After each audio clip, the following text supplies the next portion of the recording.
You are now listening to the Minority Trailblazer Podcast. Season 2, new intro. Let the story begin.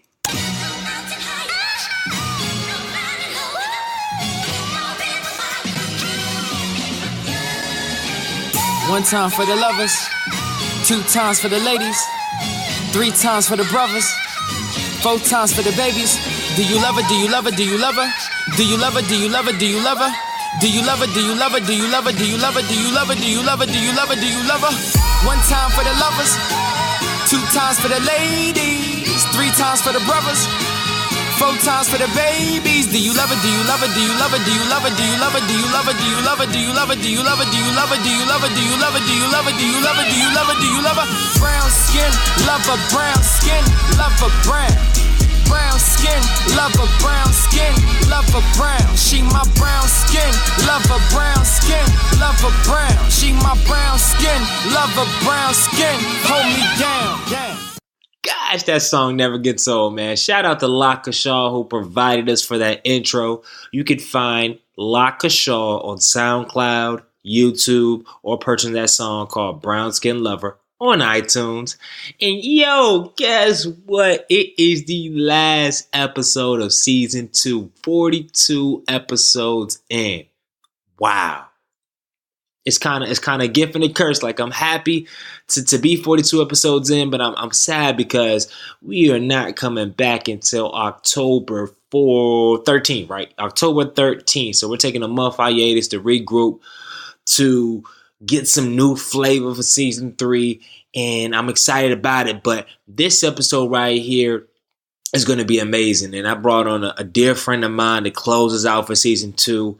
It's more storytelling than actionable items. Like, we're just walking through a story of a young man that's coming from the west side of Chicago and who was evolved to do amazing things, have amazing relationship, but also just talk about life and talk about some things that us 25, 26, 27, 28, 29 millennials and outside of millennials can really draw something from. And I got a lot from this interview, and I know you will as well. So I want to do a couple housekeeping things, then we're going to jump right into the intro. First, remember, if you're listening via iTunes, please make sure you leave that review, all right? Listen to via SoundCloud, follow us via SoundCloud, and please continue to share the podcast with your family and friends, the episodes that you think they can benefit from. So I appreciate, like I said, I want to stand on this pedestal right now, and I appreciate each and every one of you for listening. If you listen to 1 episode, I appreciate you. 2, I appreciate you. All the episodes, I thank you because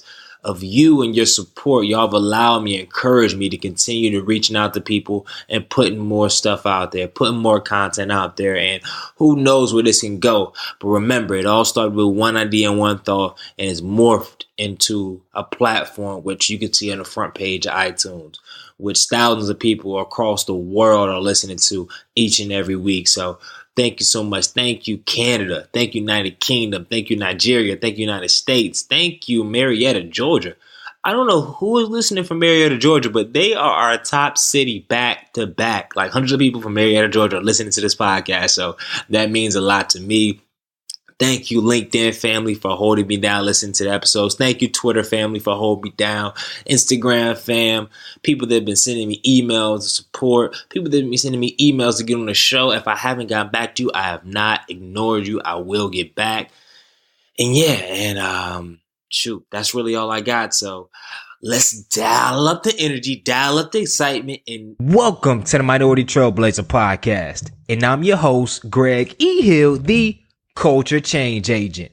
On this show, we interview young, successful minorities. Side note, when I say young, don't just think if you under 50, that don't mean you're young. I'm talking about young in spirit, but we interview young, successful minorities in a variety of fields to educate, empower, and inspire our current and future generation of leaders.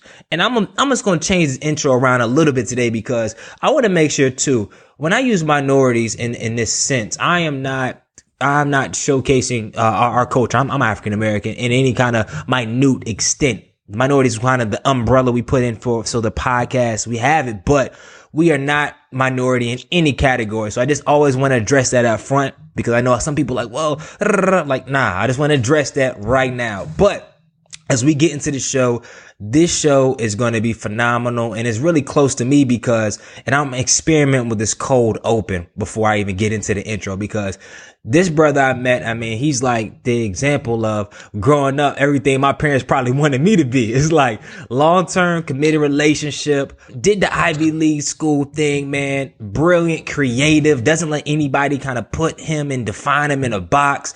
And I met him actually through the MLT program, and I've talked profusely about the MLT program on this podcast.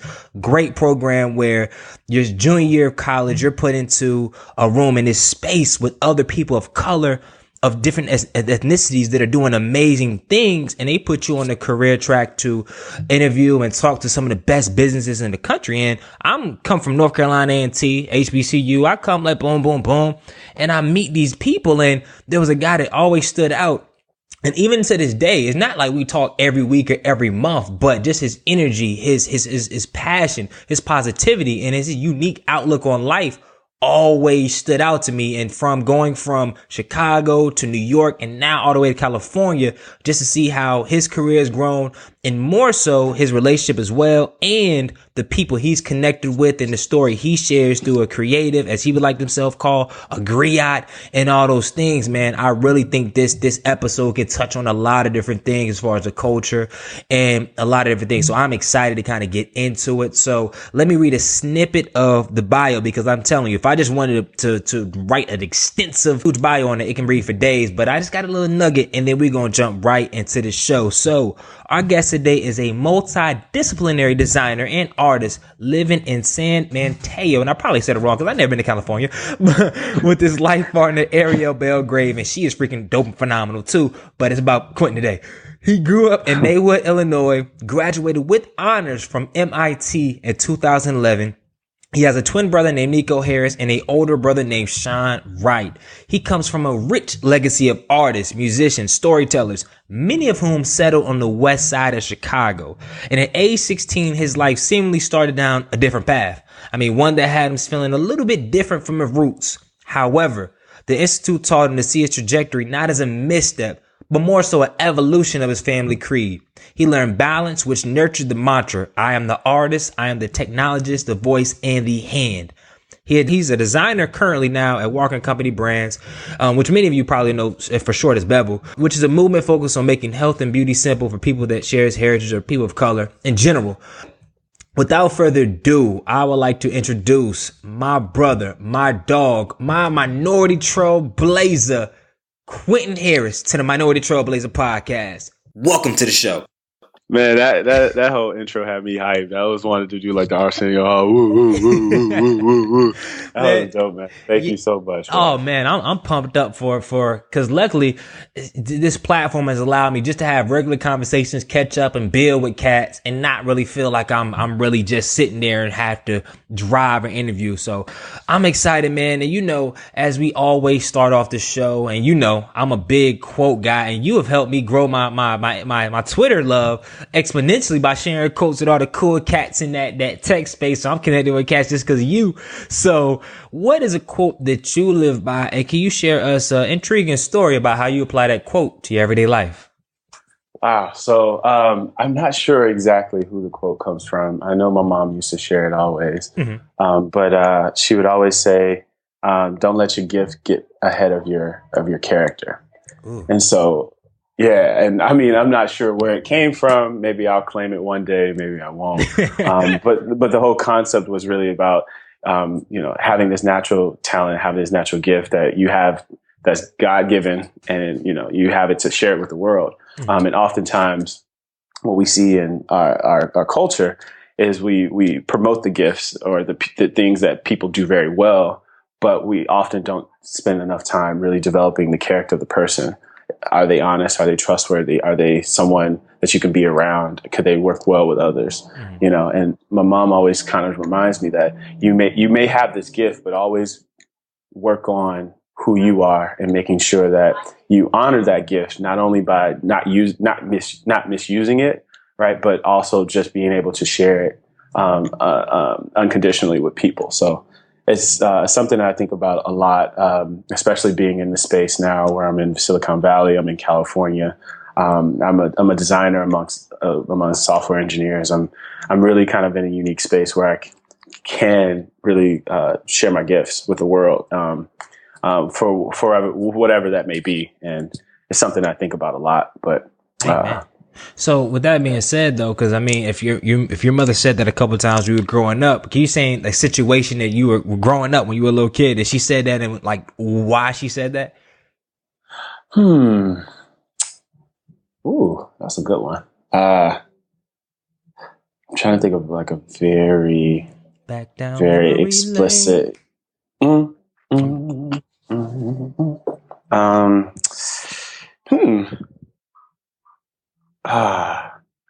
I just remember just, her being a minister and being in a church, and we would see these personalities in the church, really gifted, brilliant. The church always, the black church have the most talented people in there. Always, the showmanship of the church is amazing, and there's nothing wrong with just the culture, but like what we would see oftentimes, and she would always just teach me, even about her own self, right?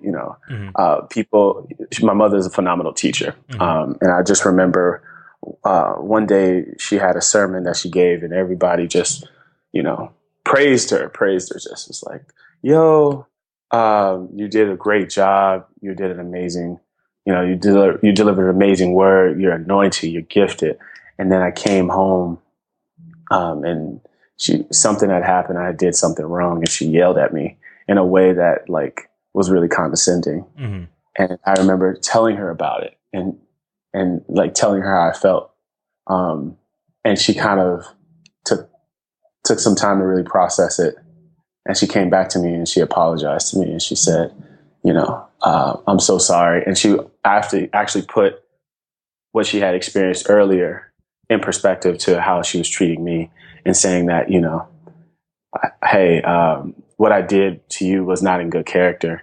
No matter how good I delivered that sermon, if I'm not good to my children, what's the point, right? And so I remember just that example, how it applies to myself.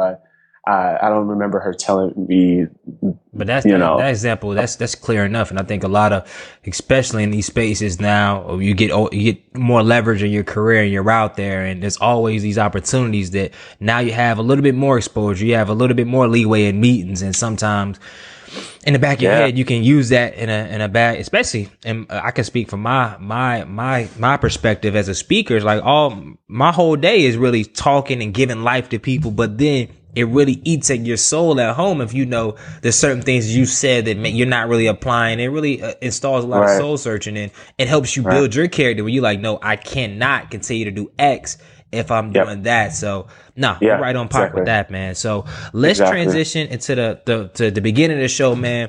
Tell the audience who are not familiar with you a little bit about your background and where you come from. Yes. So I was born and raised in a little town right on the west side of Chicago, like right outside of Chicago, called Maywood.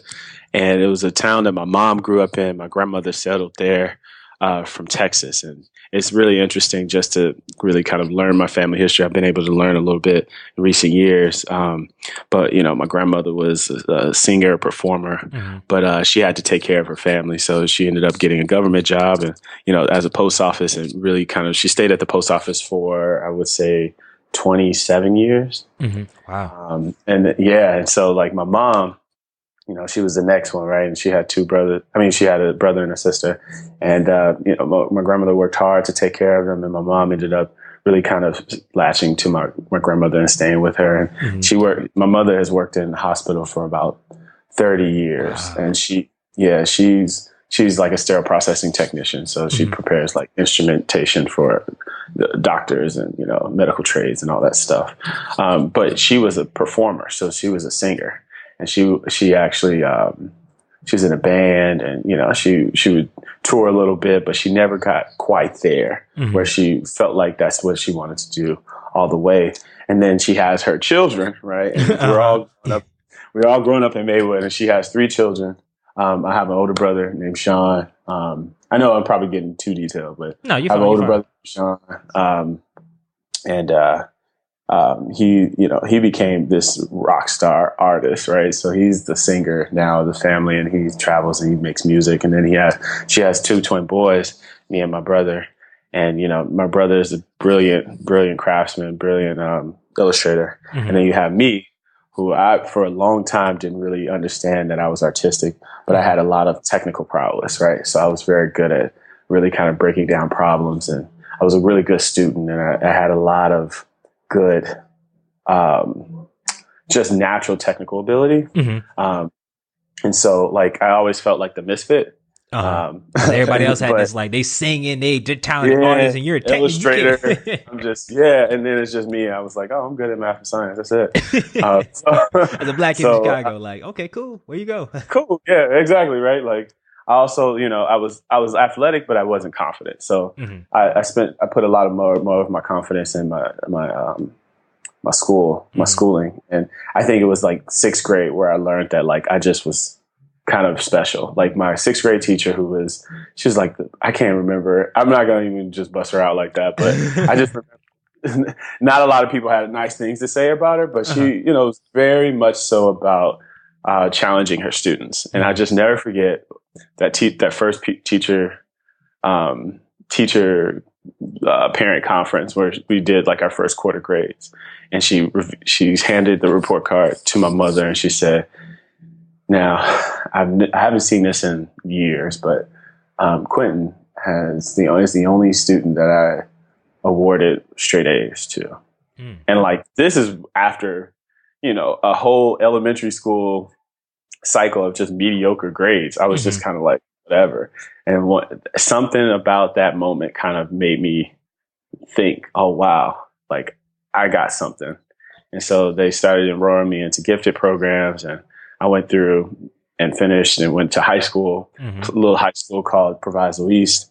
Really, really dope basketball school. A lot of the greats came from Proviso East. Doc Rivers, Michael Finley. Oh, snap. Like heavyweight basketball in the area. So it was cool, like, to really kind of be that kid in an environment where, like, I feel like drugs and gangs were really, really kind of the narrative. It was drugs, gangs, basketball, right? And, Maywood in itself is a bit disenfranchised, I would say.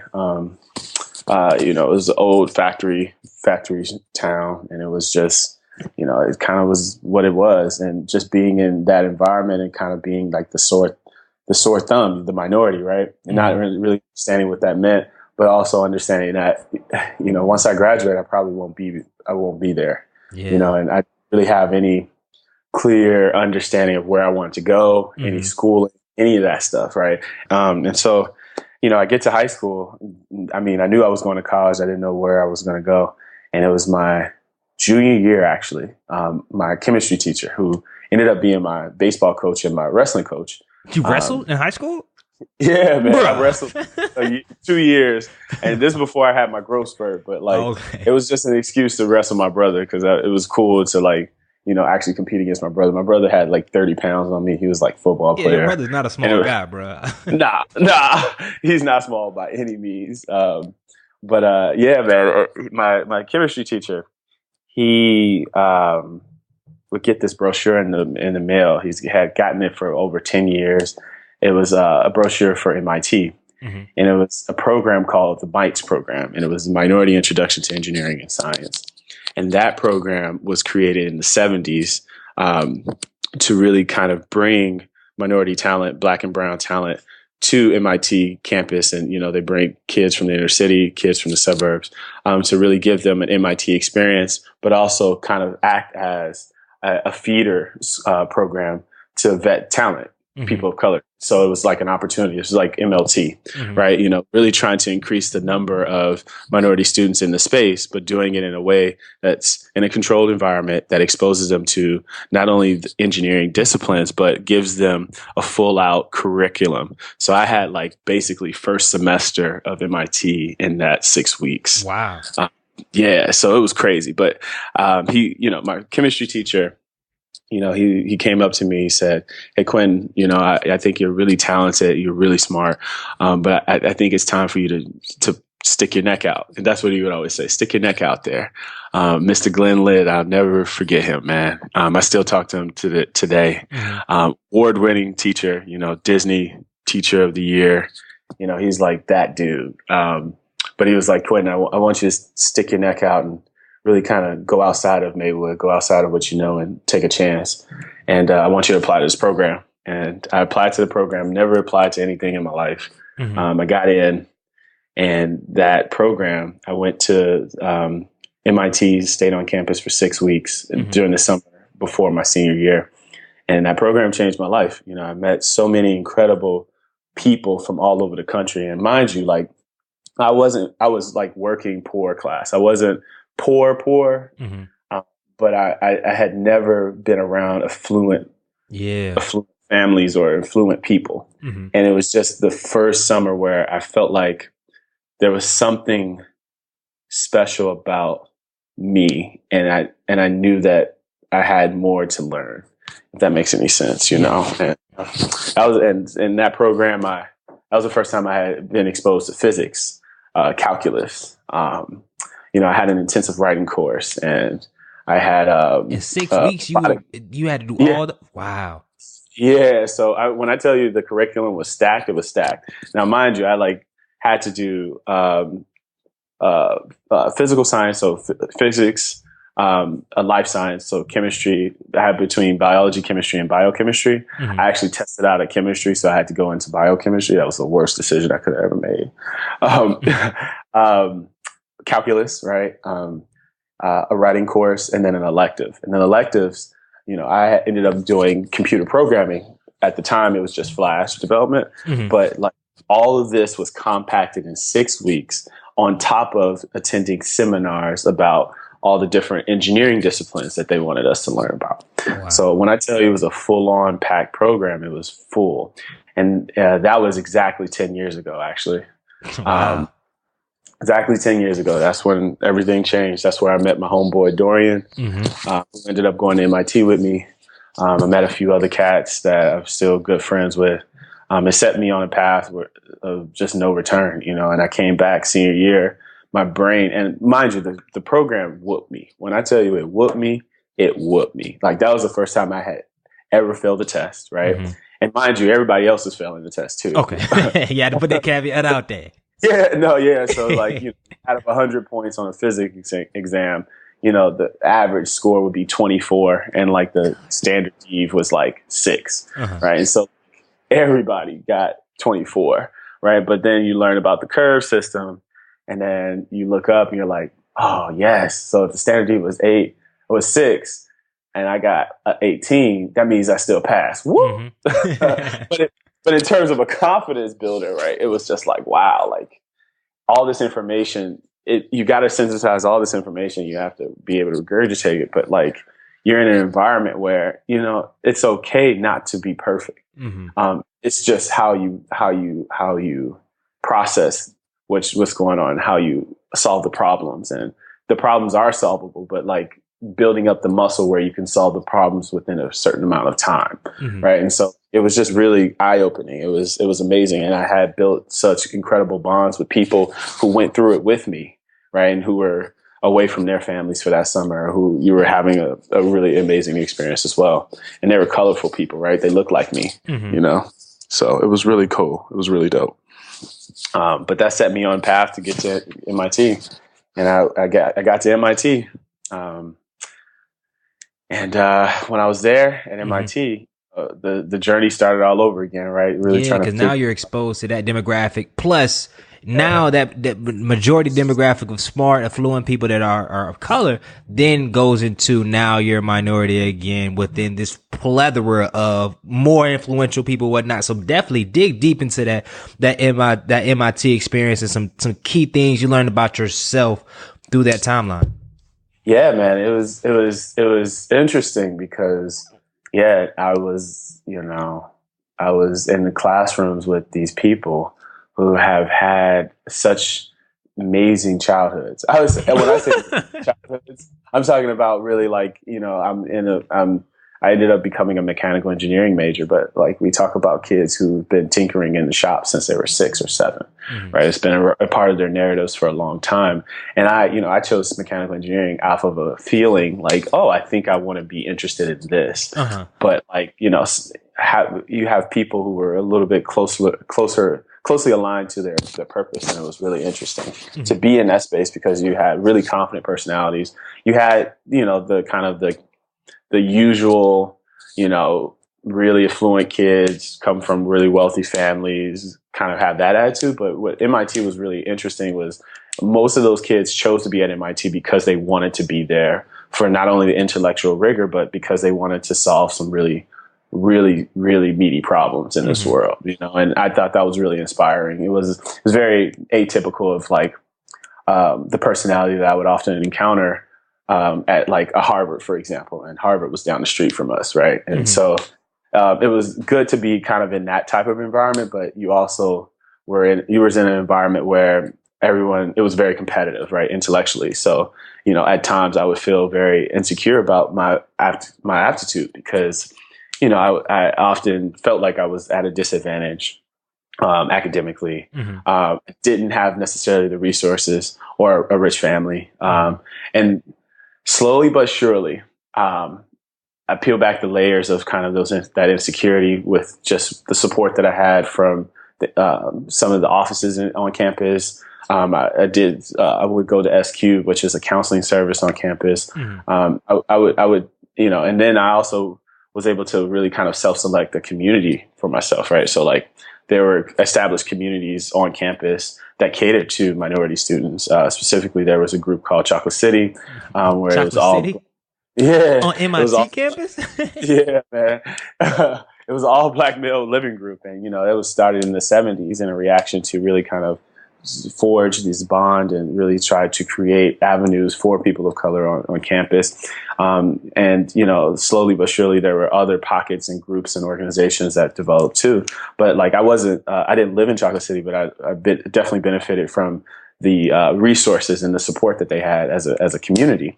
And there was a Black Students Union. There was all these other things. But aside from all of that, like started to peel back those layers of insecurity using the support. And it was amazing to find that I did have an advantage. I did have a privilege. And once I kind of understood not only what my strengths and my talents were, but also how to utilize the privilege that I had at the Institute, which was I had been there already. I had done a lot of the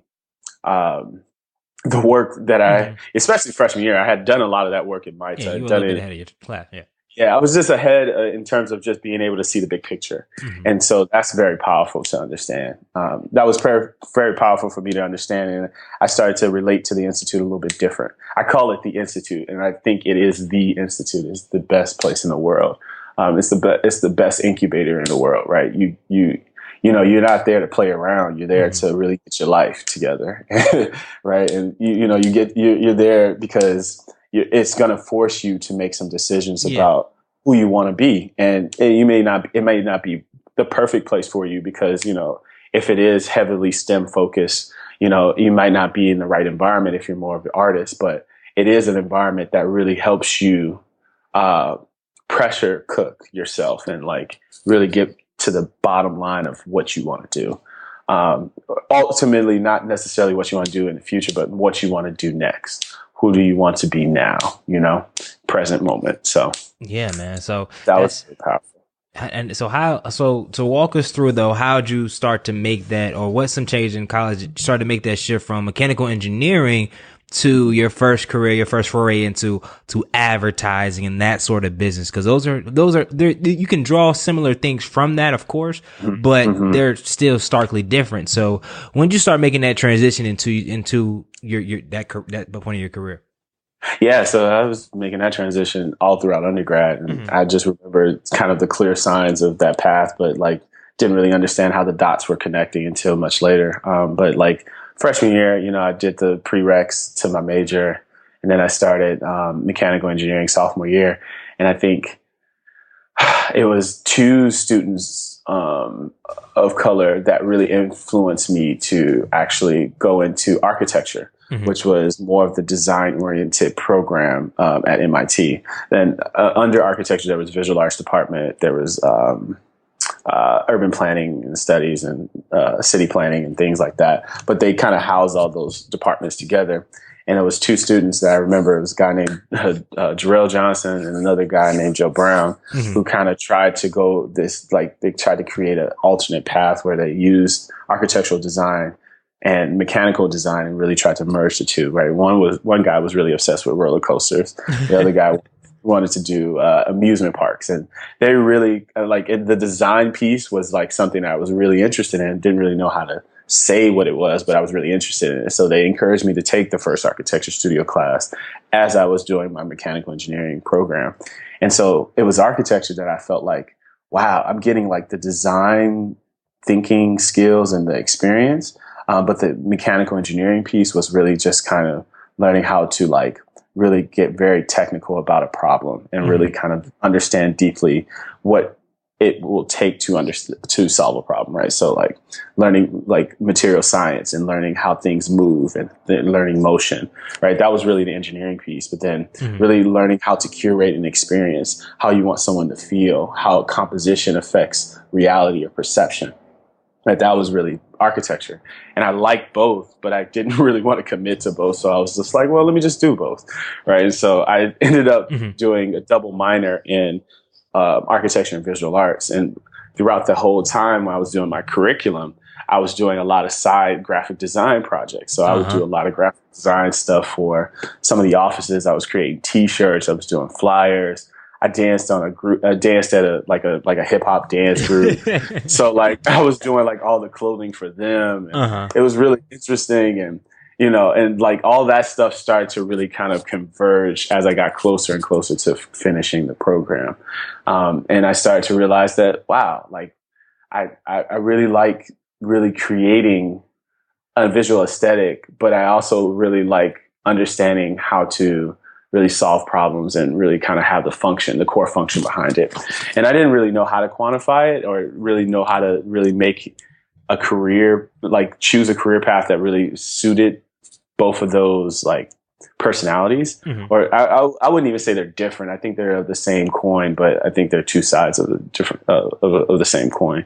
But it was MLT that exposed me to marketing. And just to give a little bit of background of what MLT is, and you know, I think MLT is a huge part of your narrative too, Greg. But MLT is Management Leadership for Tomorrow, and it's a program that was started to increase the number of top earning talent in Fortune 500 companies, right? And so the goal is to increase the number of Black and brown CEOs. Like that's the bottom line. But that mission kind of fanned out, and they started with, you know, trying to get MBAs, like successfully get Black and brown talent into high achieving MBA programs. And then, you know, from those MBA programs, they would go on to try to be management as well as like, you know, C-suite executives. And they created an undergrad version of the MBA program that they started.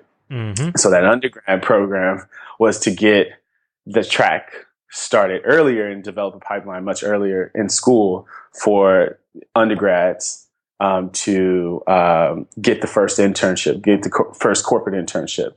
And so it was a year and a half long kind of professional development training that I went through, and I had a personal coach, and I had all these different things, because at that time I was like, well, I have two different interests, but I didn't really know how to converge the two. And so maybe this will help me. Maybe those two interests won't suit me in the future. Maybe I'll just go away and do some consulting or finance or something like that.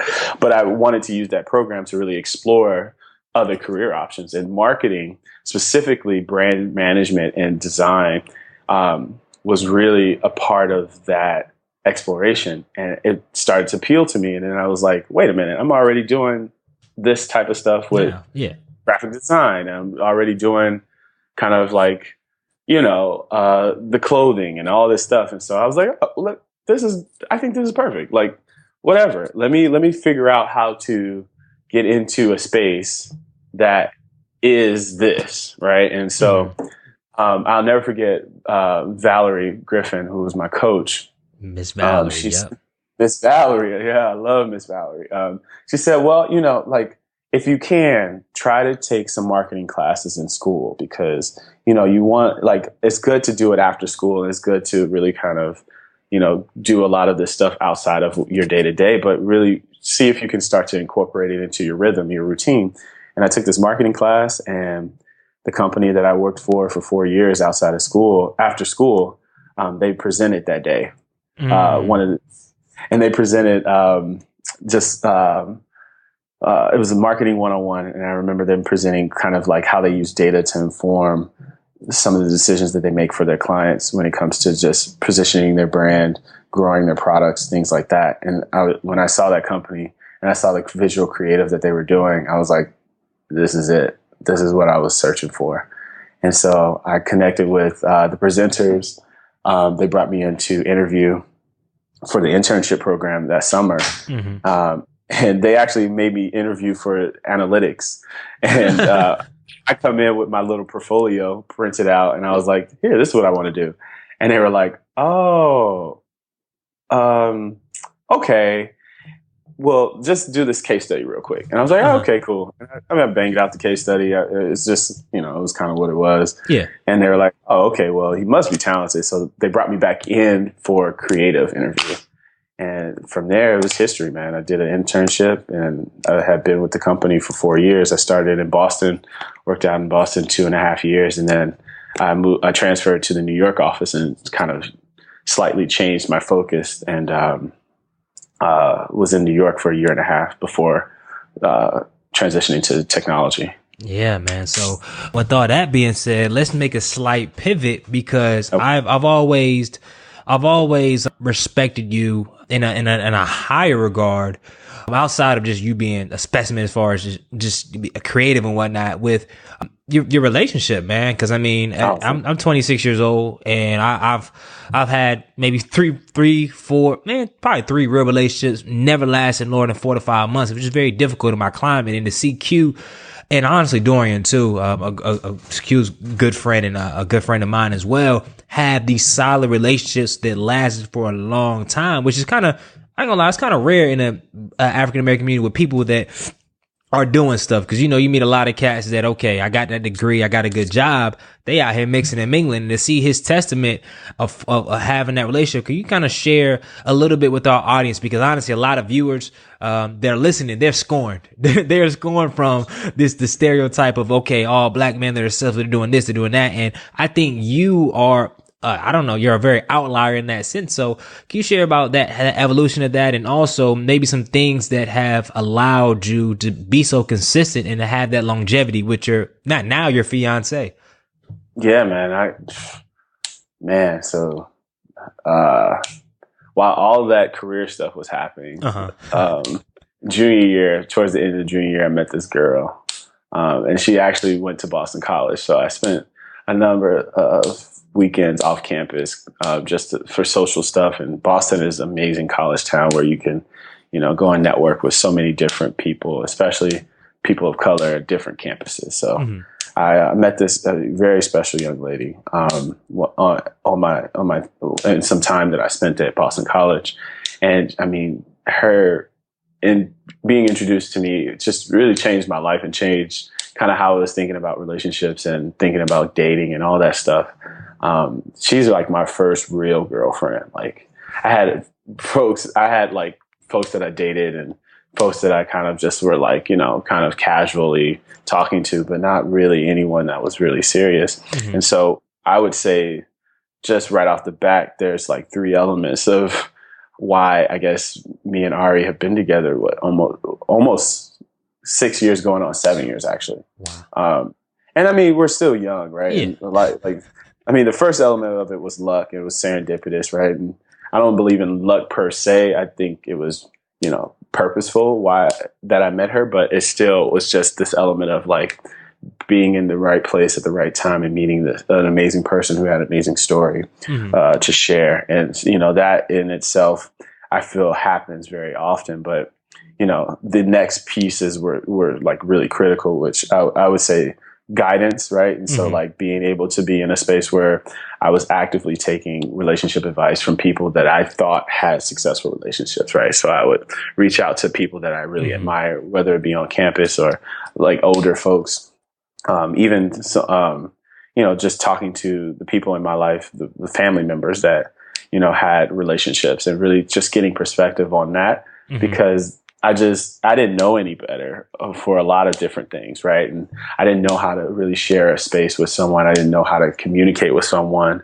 or even be completely honest with someone, right? Like if you were having feelings about other people, or if you were, still trying to really work out what it meant to be single, or work out that transition from being single to be in a relationship, like really having that guidance was really important. And then also just having the space to improve yourself and to be yourself, right? And one of the things that me and Ari have really tried to do in our 6 years is really give each other some space to develop as individuals, because we met so early. We were very serious about like not smothering each other, right? And I remember specifically, she was at Boston College, right?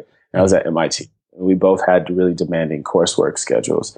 And so we were just very mindful that like, during the week, we had to be about our business during the week. And then on the weekends, we could plan to be around each other, right? And so like she would either come to MIT or I would come to Boston College, and it was really good because she had friends at MIT. So it wasn't like she was like the girlfriend from off campus to come visit.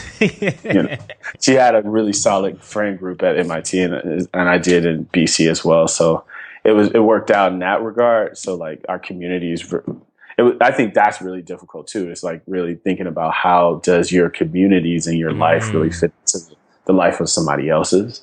And like it happened organically, and we were all young, and we're all friends, and it was really cool.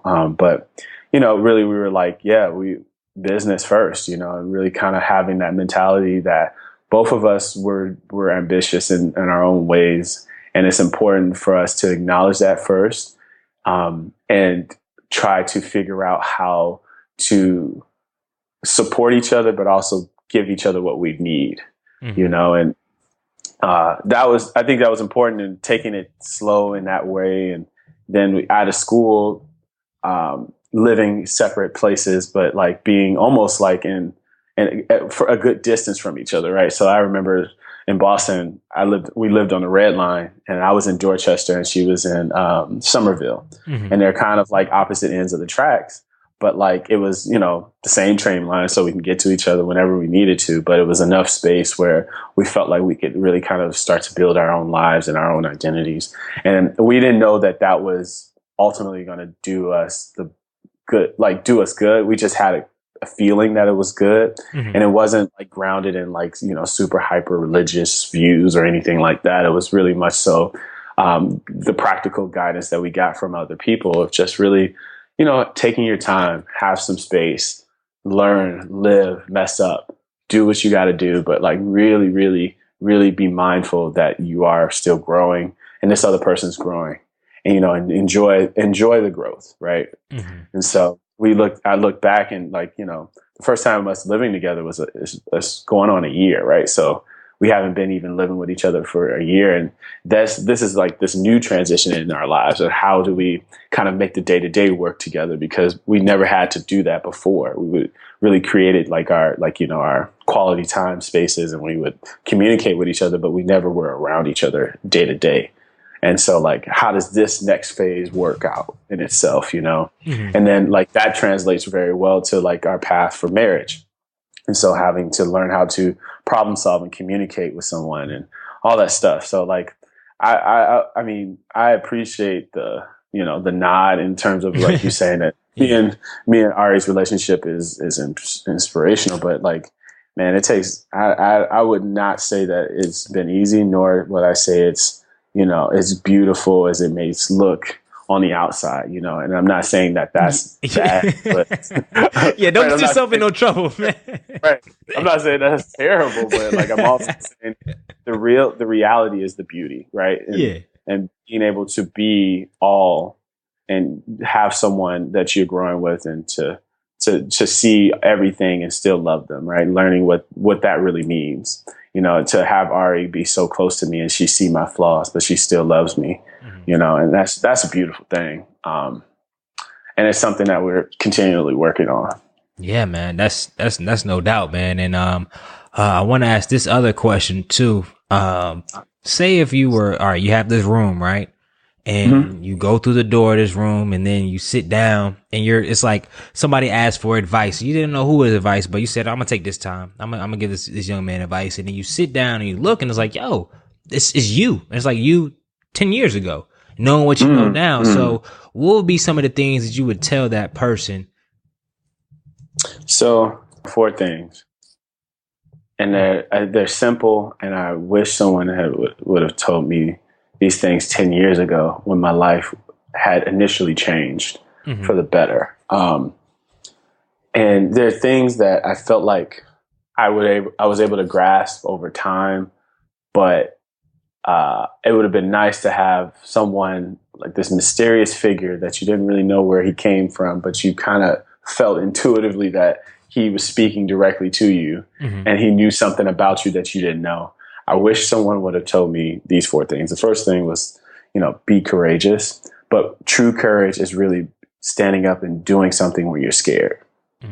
Right. And so what that really means is if you don't feel like you're adequate enough, if you don't feel like you're smart enough, if you don't feel like you have the money to do something, but you really want to go after it and you really want to do it, be courageous in trying it, regardless of you're fearful that you're going to fail or you're fearful of what people may think about you, And so I think that's real courage when you can just do it and you do it for yourself and you do it for the reasons that you really want to do it and you learn from it and it doesn't have to be perfect, So that was the first thing I would tell myself. And the second thing I would tell myself is like, really try to establish a routine for always producing something or making something. I think, and this is not to say like what you make is big, but as a creator or a creative,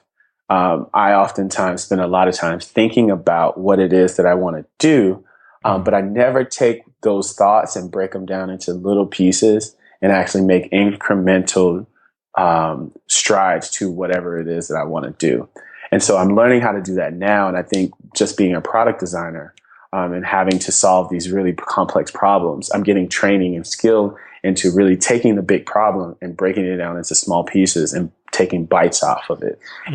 Always keeping the big picture in mind, but like really trying to do something that goes towards what your goals are. Like really be committed to establishing a routine that compels you to create on a regular basis and create things that are small, right? Because before you know it, those small things will turn into something big, right? And those small things, when we're thinking about simplicity, right? We're thinking about like the most profound things are simple and they're thoughtful and and usually what we don't see is the process that goes into making those things really simple. But like it takes a long time to get to even creating something that's simple and it's easy. So, just being committed to a routine will help with that. So that would be the second thing. The third thing is really love everyone.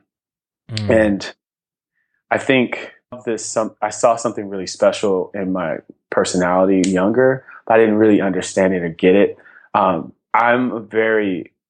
do well in an environment with a lot of different types of people and a lot of different types of personality. And to love on someone is to really kind of celebrate who they are, where they are, and really acknowledge that they're present, that they have a presence, And I think oftentimes when I was younger, I didn't know I had this particular ability to do that. And I would often get so consumed with just being always about myself and beating myself up or being super critical about myself and really not practicing that self-love in a way that it will help me to love everyone else that was around me. And I think the older I get and the more confident I become in myself and the more I learn how to love myself better, I'm learning how to love everyone around me. And so I guess maybe to really kind of tighten that tighten that piece of advice, it would be to learn how to love yourself to the point where you can love everyone else around you. That's what I would say. Love that. Ooh. Yeah. So, and then the fourth thing is just don't overthink things. My brain is very complex at times. Mm-hmm. My interactions with people can be super complex sometimes too. And I think that's just a product of just me overthinking certain things. And I mean, it's my nature as an engineer to really kind of overanalyze and oversynthesize and try to anticipate every move that I make or every step in the problem that I'm trying to solve, where sometimes it just takes for you to just be really quiet and to be really risky. Mm-hmm. As I say, just focus on one thing and just do it and learn from that one thing. You often learn more from doing and really kind of simplifying your approach than you do from really overanalyzing something and trying to perfect it. And I mean, it's weird because I have the tendency to be very perfectionist mm-hmm. in certain areas, and then I have the tendency to just be all over the place in other areas. But for the things that I tend to overthink, which usually leads to fear and anxiety, mm-hmm. I would say to myself, just, chill out, be okay, stay smooth. Stay smooth. Don't overthink it. Stay smooth. Don't overthink it. Uh-huh. Man, that first of all, that's some fantastic, phenomenal advice, and more so the way that you broke it down into those sections. And if you could, and I know we talked about it a little bit before the podcast, but before we go to the future round, I definitely want us to stop here and talk about it. Is I was reading a couple blog posts from you, and just looking at your background, and also reflecting on my background, and maybe some pain points that a lot of our viewers may be going through. And I think we talked about it earlier, that the association with talent and then developing skill, like everybody has a natural talent in something, everybody just listening, everybody. But in order to and you've seen it, to grow in your career, growing your influence, growing your relationship, and just growing a human, you got to begin to develop that talent and that skill. And if you can kind of share with our audience maybe a few things that, of course, and we know we're all not finished products, but I know you've taken gradual steps in each part of your career to kind of continue to define that talent on a high level. I'm not talking about just in the closed room. I'm talking about in your past role and now as your role at Bevel. So can you share with us maybe some things that shaped you into furthering developing your talent and that skill to a more than proficient level?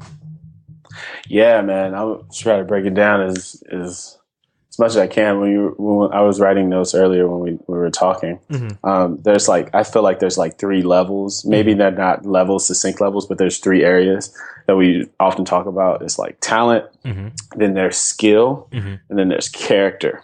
And I think, and I mean, I'm just oversimplifying it just because this is logically what I'm thinking. But there might be people that have better explanations of what I'm thinking for sure. But I always often kind of perceive talent to be this God-given gift or this thing that you have that, within a particular moment, mm-hmm. you can kind of intuitively and naturally grasp it and you can do it. So when I think about just people's ability to sing, right? And this really beautiful voice, it's just raw, powerful voice. It's just it's in you. You have it and you do it, and you mm-hmm. can usually feel something, this presence that is really kind of driving that talent. And it's usually within a particular moment. Skill is kind of, in my mind, the next level, and kind of translating talent into something that can be channeled and repetitious and built and kind of used. So as a singer, you built the skill to be able to have vocal lengths and mm-hmm. ranges and different pitches, and really kind of practicing and using the talent and crafting it in a way that you can really kind of start to give it into to practice it and to really perform it in a way that is routine, and mm-hmm. it's delivered in consistency and all that stuff. Mm-hmm. And then character is kind of the next phase, and I may be skipping over a phase, but character in my mind it's kind of like now I have the ability to control my talent, which is the skill. How do I use my talent in a way that's effective? And how do I use my talent not in a silo, but in a sense of like, how does it affect everybody around me? Right. And so like being cognizant of like who you are and your position within the world, I think that is in itself like the essence of character. And then building good character, good habits is kind of like the trajectory. And so I think with all that being said, I felt like, especially just being young and just kind of having kind of this intuition for design and design thinking and creation and photography and storytelling and all these different things. I had some talent, but I had to build some skill. And so like at my first job, I would say like I was confronted with this idea that I was talented, but I didn't have the skills nor the character to really make an impact. And I was confronted with that idea after my first, like, I would say like 6 months into or a year in, where I got a performance rating that was pretty low. And it wasn't for the fact that I wasn't talented. And it wasn't even for the fact that I wasn't doing my job. But it was really kind of like how well I was doing my job. And am I evaluating my talent based on the position or the space that I'm in right now? And am I effectively building skills and also building character? And so I think, but I know when I was at the job, and that feedback, it made me really kind of stop and think about, is this what I want? Yeah. And even if it isn't, right, and even if it isn't what I want, what can I do better? And you know, am I really kind of really relying on my talent, my intuition, am I not spending enough time really developing my character? And so I went through kind of a process of just writing goals and really making sense of what I wanted to do. And I mean, there's moments like that, and there's so many other complexities working around that very issue. But really, if I just take a step into just really kind of being honest with myself, right? Because I could be honest about everything else is going around me, and you know how somebody might have not given a fair review, or you know there are other factors at play. But if I was really honest with myself, I could just see that like I was really kind of leaning on my talent, and my talent is what got me there, right? Like it was like, you know, first of all, like I'm this kid who had no art background. Right, had no fundamental like schooling for like graphic design, and I'm in a space, advertising, where you know I had the ability to translate whatever I was doing in undergrad to just really kind of be a person who could fulfill an art director role. So I made it up in my mind that at least for the season that I was in, I was going to be very intentional about how I develop my talent and build some actual skills and become a good, like, so my job at the time was to create digital advertisements and to actually build marketing pages and landing pages and experiences for the brand that I was working for. And so I made up in my mind that that's what I was going to do, and I'm going to be the best at it. And so I really started to, I took extra classes. So I took like a creative concepts class, and I started to ask more questions about the space and really get really technical with graphic design. And I was learning from the people around me, and I really tried to focus on being a better creative associate in that space. Right. So I felt like that led into the opportunity that I ultimately transitioned to in New York, which was going away from more marketing communication design to actual like web design and mobile app design and like product experiences. And so because I had made up in my mind that I was going to develop the skill and the character to not only be a better designer, but to be a better employee. That naturally helped kind of push me into a space that I was starting to explore even more things that I was interested in.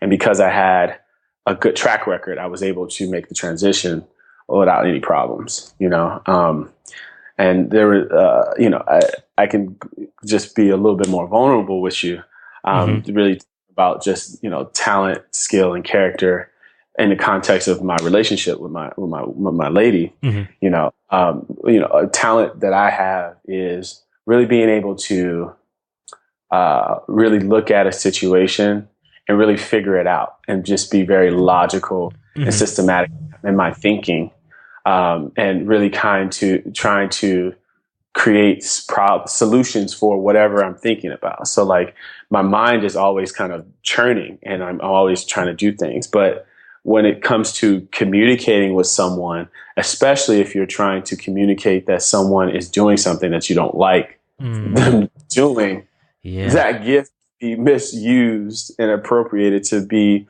not so nice, right? And be in a place where you may come off as condescending, judgmental, a know-it-all, and not being compassionate about that other person, how that person's feeling, and even being real with yourself and saying that you can't change that other person, right? Like, and you talking or you trying to solve that other person's problem is not really what you should be doing in the first place, right? And so, like, understanding that I have that talent, but really having the character to really know when to use it and when not to use it has been really big, especially in how I relate to my lady, and how I communicate with my lady. And there are some things that she, sometimes, like, she's really naturally gifted at being very regimented and routine in how she takes care of her body and how she takes care of herself.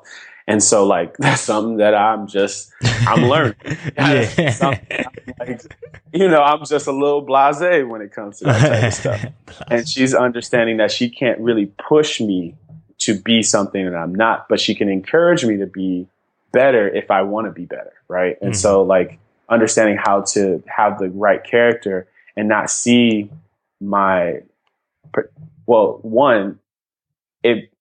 understand that the flaw that you're perceiving in someone else may not be what they're perceiving as a flaw, right? And so, like, being open and understanding that this person has a different way of thinking, they have a different way of communicating, and having the character to really kind of love that person and to use your gifts in a way that doesn't hurt that other person.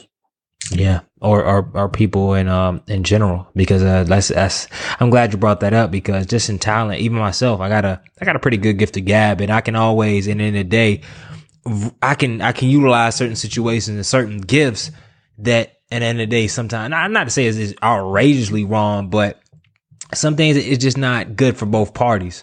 And then sadly, it's like, okay, especially I don't like letting people down. So of course that leads me to somebody say, oh yeah, sure, I can do it. That I may do it, but it may be 2 months after I said I was. And even though you do it, it's not the same. It's like, oh, keep like, hey, yo, G, just send me that PDF. I was like, oh, Q, you already know I got you. I sent it in 2 months. Even though I sent it, that doesn't mean that I could have easily be like, yo, Q, I'll get it in a second or something else, but just trying to please everybody or the women on, oh, sure, hey, blah, blah, blah. And then you keep cashing checks that you can't cash. I mean, you keep writing checks you can't cash, and sooner or later it's going to bounce.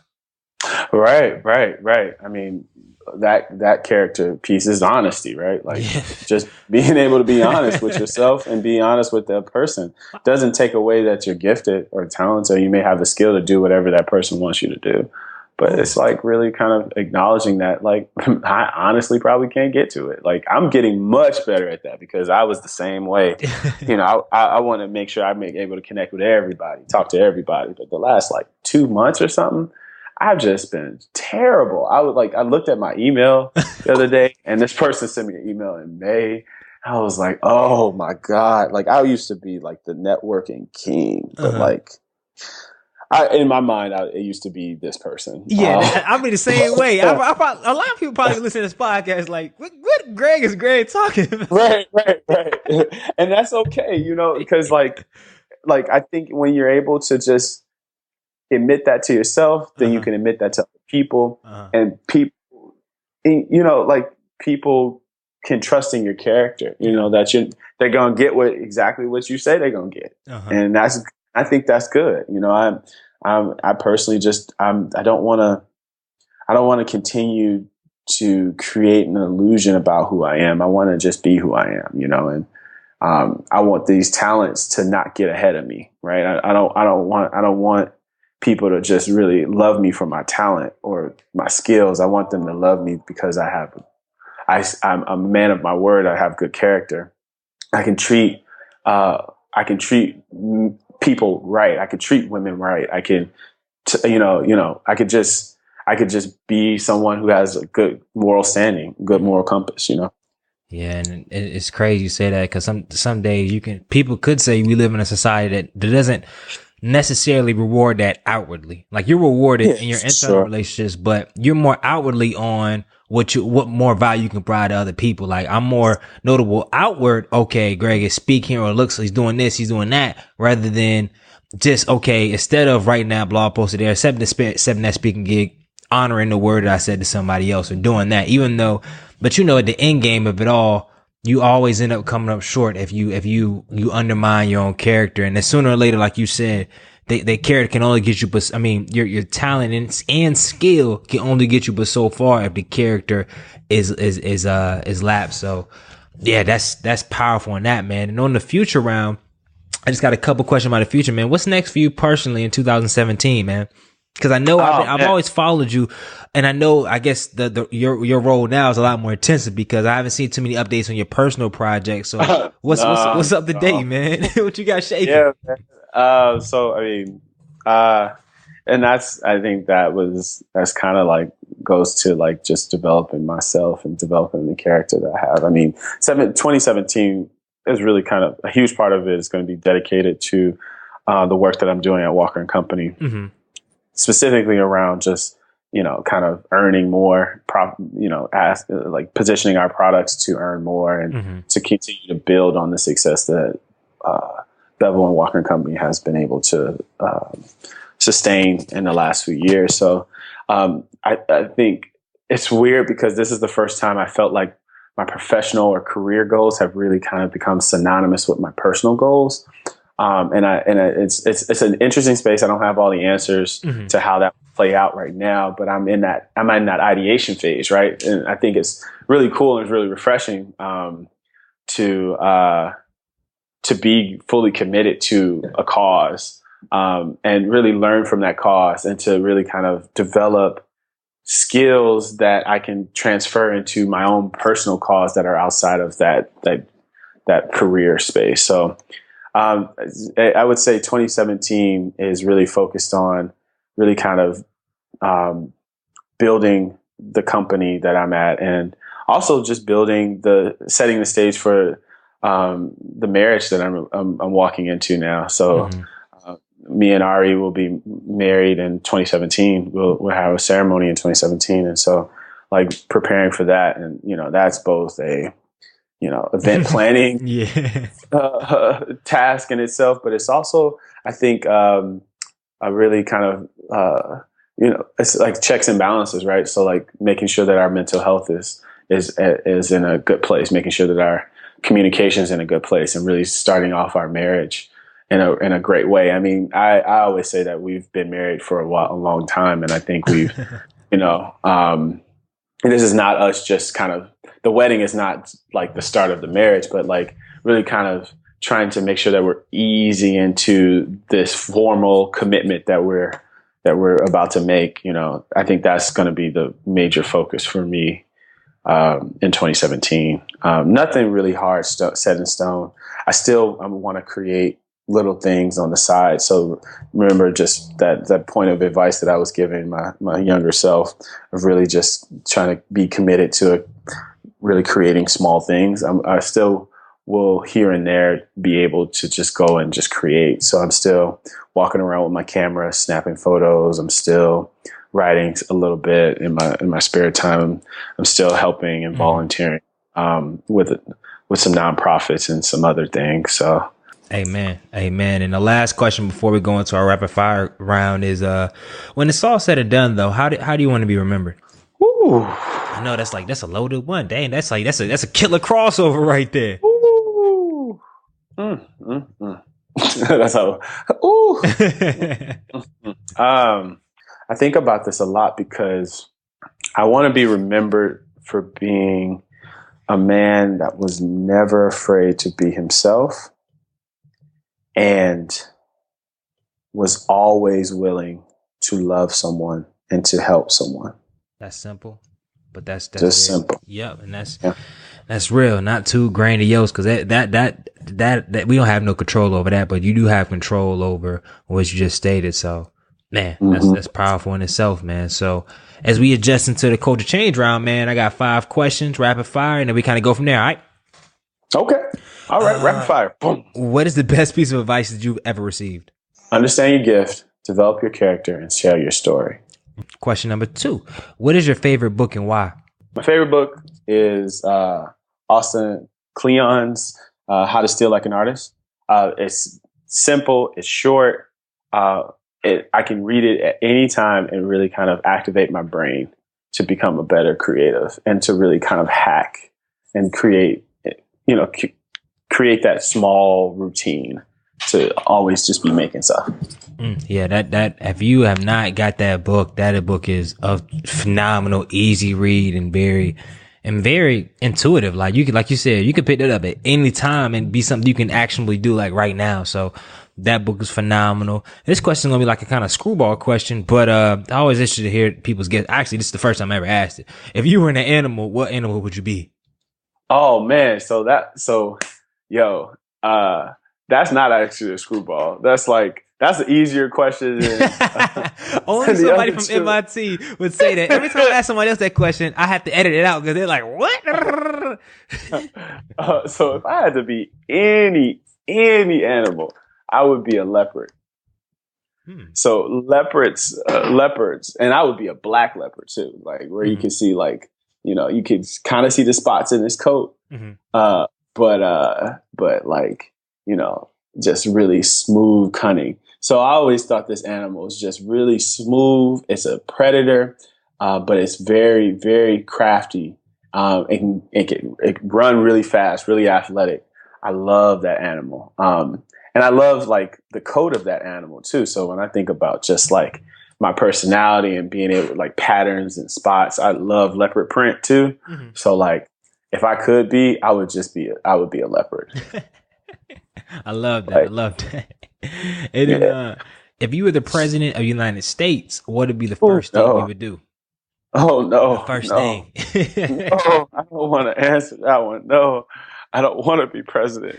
It's the most. It is a loss of a job. I ain't gonna lie. You just lose. You can't win being a president. Anything. I would look at how we spend our money within the Department of Education and really think about alternative learning styles for really trying to institutionalize alternative learning styles for children, specifically poor children that don't have access to resources.